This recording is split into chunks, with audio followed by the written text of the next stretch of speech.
Hello friends, welcome to another episode of Bible and Me. In our last episode, we traveled across the books of the New Testament.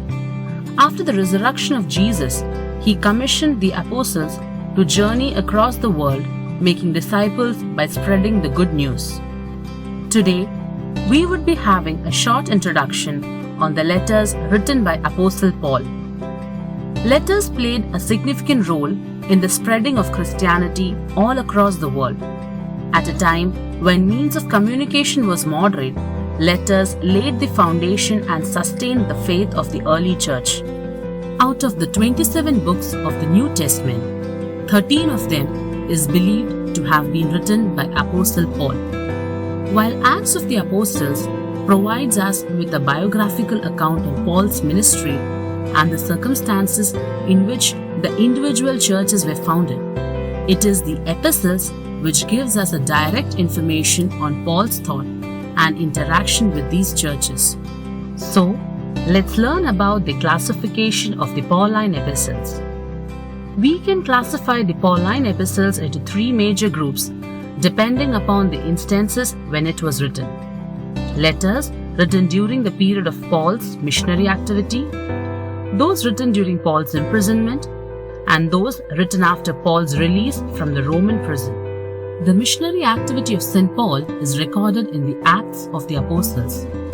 Along with his co-workers in Christ, Paul is said to have undertaken three major missionary journeys. In the first journey, that is from 46 to 49 CE, they traveled from Antioch to Cyprus, southern Asia Minor, and then returned back to Antioch.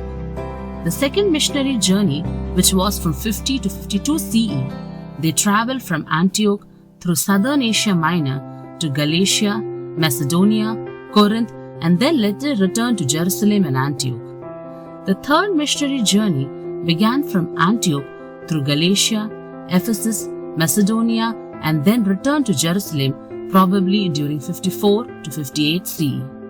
In the second missionary journey, Apostle Paul wrote the letters to Thessalonians from Corinth. During the third missionary journey in Ephesus, he writes letters to the churches in Galatia and Corinth. And later, while he traveled through Greece, he writes letter to the Romans. At the end of the third missionary journey, Paul reached Jerusalem and over there was mobbed by the Jews. They accused him of desecrating the temple by bringing a Gentile into it. He was taken to the Roman governor Felix and was imprisoned for 2 years. Later, he was transferred by ship to Rome and was held under arrest for 2 years from 60 to 62 CE. It was during this time he wrote the letters to Colossians, to Philemon, to Ephesians, and Philippians. These letters are called the prison epistles. After being released and on his journey to Spain, Paul is believed to have written personal letters to Timothy and Titus. They are also known as pastoral epistles, as these letters instruct and advise the recipients to meaningfully conduct their pastoral duties. Now, let us focus on the general style of Pauline letters. Generally, all the letters can be distinguished into 4 parts: opening formula, thanksgiving, body or message, and concluding formula. The opening formula consists of 3 elements: sender, addressee, and greetings conveying the wish of good health and grateful remembrance. In the thanksgiving part, the faithfulness of the congregation is complimented and an exhortation for the continuance of such fidelity is seeked. The body of the letter includes body opening and body closing part. The body opening part is an expression of joy over the news of the addressee's welfare and the purpose of writing the letter. However, in the closing part of the body, the writer recapitulates what was written in the body, creating a bridge for further communication. In the concluding formula, Paul concludes the letter by mentioning greetings from the co-workers who are with him.